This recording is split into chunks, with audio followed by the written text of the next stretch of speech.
যাৰ যাৰ বিয়া হোৱা নাই আজি চাকৰিৰ পিছত তুৰন্ত উইদিন 1 ইয়াৰ বিয়া পাতিব লাগে ঠিক আছে এক বছৰতকৈ দেৰি কৰিব নালাগে আমাৰ অসমীয়া ল'ৰা ছোৱালী বিলাকে বিয়া পাতোতে পাতোতে 30 বছৰ লগাই দিয়ে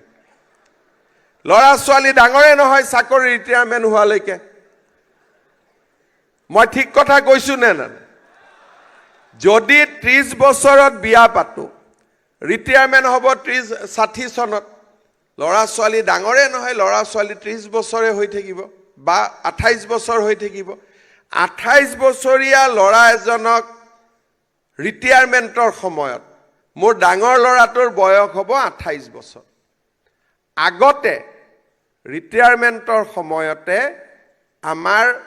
দেউতাহঁতে বা আমাৰ বাকি সকলে নাতি দেখাই পাইছিল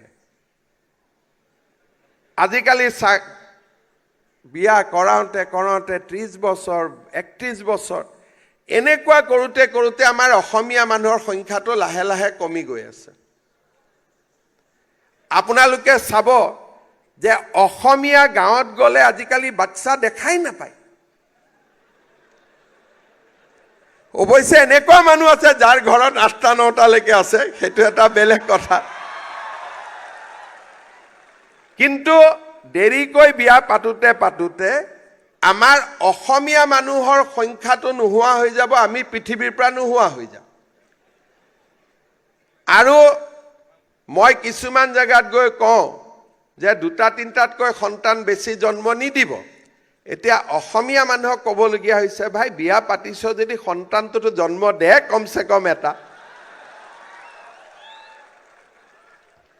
2টালৈকেতো জন্ম দিব লাগে না দাদা বৰ দিগদাৰ লাগে ভয় লাগে কি কৰো লৰাটো জন্ম হলে কেনেকে খুৱাম ইমান চিন্তা কৰি থাকিলেতো নহব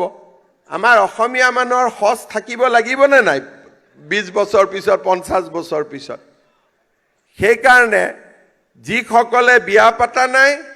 এবছৰত বিয়া পাতি বিয়াৰ চিঠি মোক পঠাব লাগে ঠিক আছে আৰু জুনে এবছৰ 2 বছৰ বিয়া পাতি সৰকাৰি চাকৰি নাই বুলি সন্তান জন্ম দিয়া নাই তেওঁলোকে ইমিডিয়েটলি সন্তান জন্ম দিব লাগে এই দুটা পৰামৰ্শ মোৰ ব্যক্তিগতভাৱে থাকিলে আজি আমাৰ এটো বহুত সিৰিয়াস কথা কিন্তু মই ডিব্ৰুগড় শিৱসাগৰত যাওঁ গাঁৱত গৈতো এটা বাচ্চা নেদেখুৱে আৰু ধুবুৰী মানকাছাৰত গলে বাচ্চাই বাচ্চা তেতিয়া মই ভাবো যে 20-30 বছৰ পিছত অসমীয়া মানুহবোৰ নোহোৱা হৈ যাব আৰু এই কথাখিনি আপোনালোকে নিজেও এবাৰ চিন্তা কৰিব যে যদি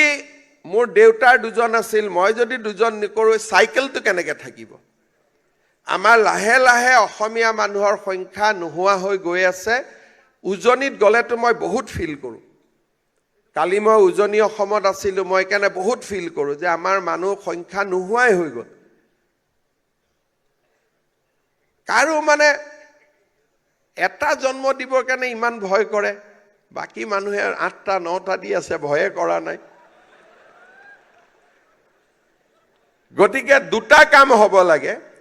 আমাৰ 2টা 3টা লৈকে যাব লাগে আৰু যাৰ 8টা 9টা আছে কি 2টা 3টা লৈকে নামিব লাগে এই দুইটা কাম হলেহে আমাৰ